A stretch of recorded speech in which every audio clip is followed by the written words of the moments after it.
Assalamualaikum warahmatullahi wabarakatuh. Perkenalkan, nama saya Nasyona Mira Nasution dari kelas Sosiologi B Angkatan 2023. Jadi pada video kali ini saya akan membahas tentang program sekolah rakyat. Jadi program sekolah rakyat itu adalah sebuah inisiatif strategis pemerintah Indonesia yang bertujuan memberikan akses pendidikan berkualitas secara gratis bagi anak-anak dari keluarga miskin ekstrim. Nah, tau gak sih kalian, jadi pada tahun 2024 ada sekitar 4,6 juta anak yang putus sekolah akibat kemiskinan dan faktor sosial budaya. Nah, jadi banyak keluarga miskin yang tidak mampu menanggung biaya pendidikan, kebutuhan sekolah, bahkan kebutuhan gizi yang mendukung tumbuh kembang anak. Jadi untuk mengatasi permasalahan tersebut, pemerintah merancang konsep sekolah rakyat yang direncanakan menyerupai sistem sekolah berasrama atau biasa juga disebut boarding school dengan fasilitas pendidikan dan gizi yang memadai. Nah, program ini diperintahkan langsung oleh Presiden Prabowo Subianto pada awal tahun 2025. Selanjutnya saya akan menjelaskan latar belakang dan juga sejarah sekolah rakyat. Jadi konsep sekolah rakyat ini bukan hal baru. Pada era penjajahan Jepang, sekolah rakyat sudah ada sebagai upaya mencerdaskan bangsa tanpa biaya bagi masyarakat luas. Nah, jadi pada saat itu pemerintah memberikan beasiswa kepada siswa yang kurang mampu untuk meningkatkan literasi dan kualitas sumber daya manusia. Namun, berbagai tantangan terjadi selama beberapa dekade terakhir, seperti kesenjangan kualitas pendidikan antara wilayah perkotaan dan juga terpencil, lalu kurangnya guru berkualitas, pembiayaan, serta digitalisasi pendidikan yang mengakibatkan banyak anak di daerah miskin ekstrim yang masih sulit untuk mendapatkan pendidikan yang memadai.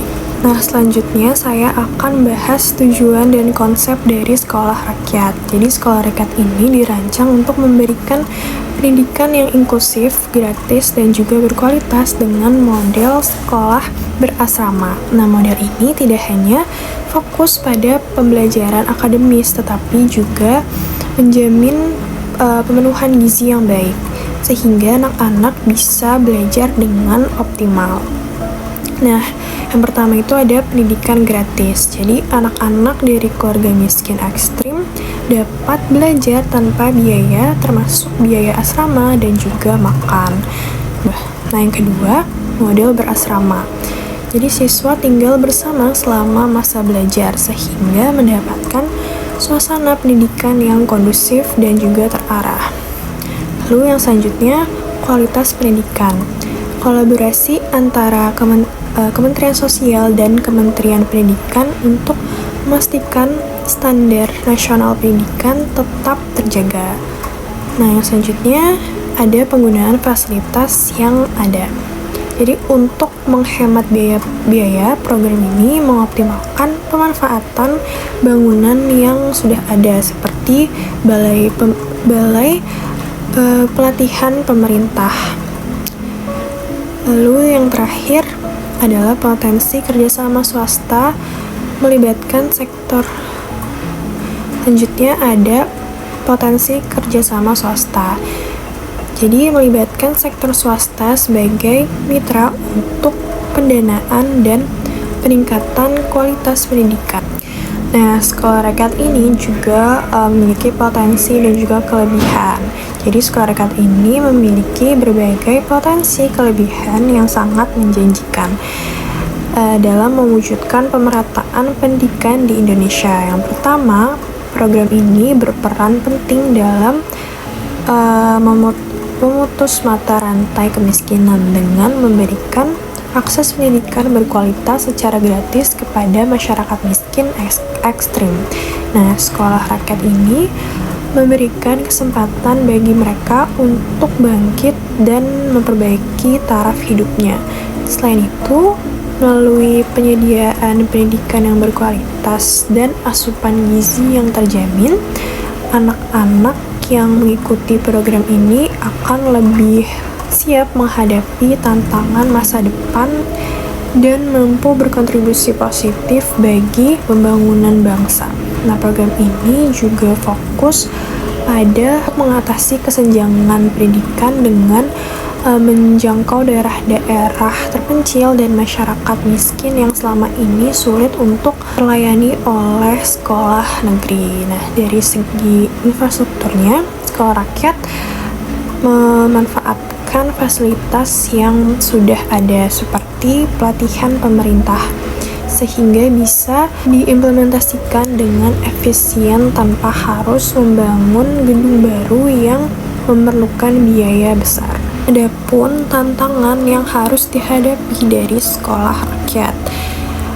Jadi meskipun memiliki potensi besar, program sekolah rakyat ini juga menghadapi sejumlah tantangan yang perlu diatasi agar berjalan dengan optimal. Nah, tantangan pertama ini adalah pendanaan berkelanjutan. Meskipun pemerintah membuka peluang untuk kerjasama dengan pihak swasta, menjaga keseimbangan sumber dana tetap menjadi kendala utama agar program dapat berjalan tanpa hambatan finansial. Nah, selanjutnya, kualitas pengajaran dan kurikulum harus diperhatikan secara serius dengan menyediakan tenaga pengajar yang kompeten dan menerapkan kurikulum yang sesuai agar pendidikan yang diberikan efektif dan juga memenuhi standar nasional.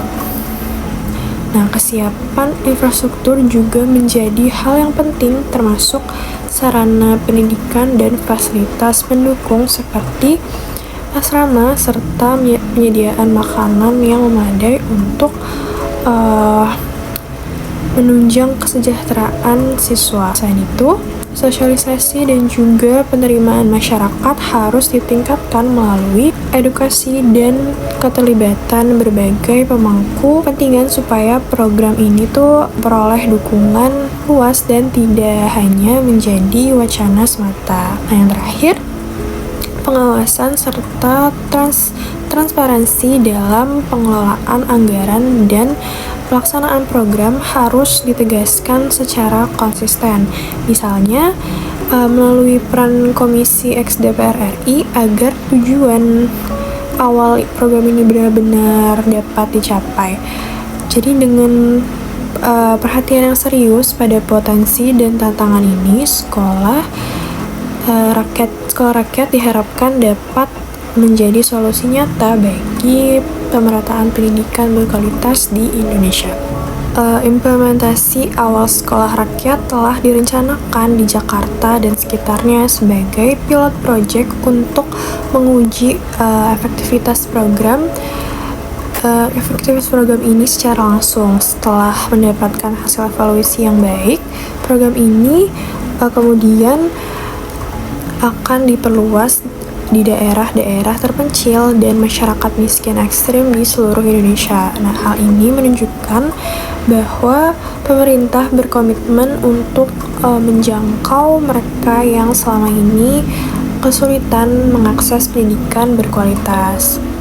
Jadi, salah satu contoh konkret dari implementasi ini itu adalah pemanfaatan balai pelatihan sebagai lokasi awal sekolah rakyat. Nah, pendekatan ini sangat efisien karena memanfaatkan fasilitas yang sudah ada sehingga tidak perlu mengeluarkan biaya besar untuk membangun gedung baru.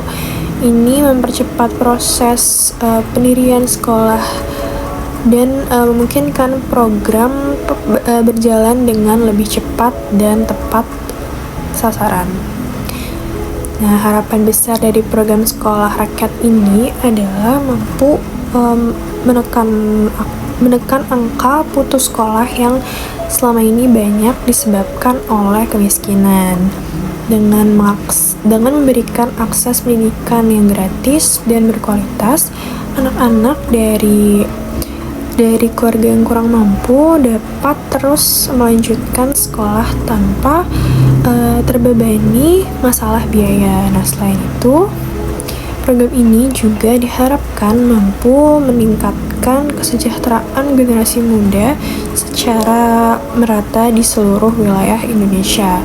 Nah, pendidikan yang baik akan membuka peluang lebih luas bagi mereka untuk mendapatkan pekerjaan yang layak dan juga meningkatkan taraf hidup keluarga dan juga masyarakatnya. Pada akhirnya, sekolah rakyat bertujuan membentuk sumber daya manusia unggul yang tidak hanya siap bersaing tetapi juga siap memberikan kontribusi positif bagi pembangunan bangsa. Nah, melalui program ini kita berharap lahir generasi penerus yang berpendidikan, berkualitas, dan mampu membawa Indonesia menuju masa depan yang lebih maju dan juga sejahtera.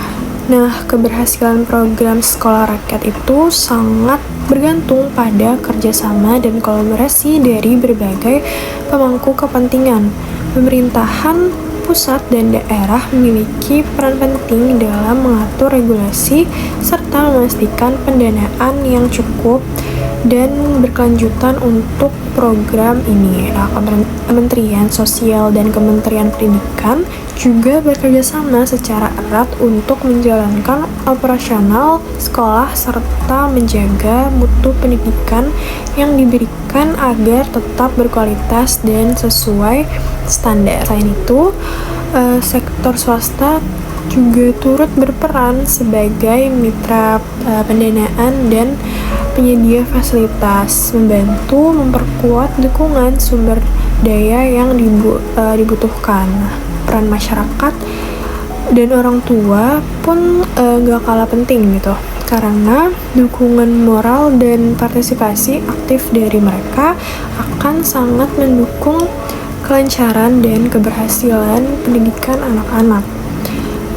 Gak kalah penting juga parlemen melalui Komisi X DPR RI menjalankan fungsi pengawasan agar program sekolah rakyat ini tetap berjalan sesuai dengan tujuan dan aturan yang telah ditetapkan sehingga hasilnya optimal dan juga berkelanjutan. Jadi demikian penjelasan mengenai program sekolah rakyat. Nah, sebuah terobosan strategi untuk mencapai pemerataan pendidikan berkualitas di Indonesia. Program ini membawa harapan besar untuk membantu memutuskan rantai kemiskinan dan juga menciptakan generasi masa depan yang lebih cemerlang dan siap bersaing di tingkat nasional maupun global.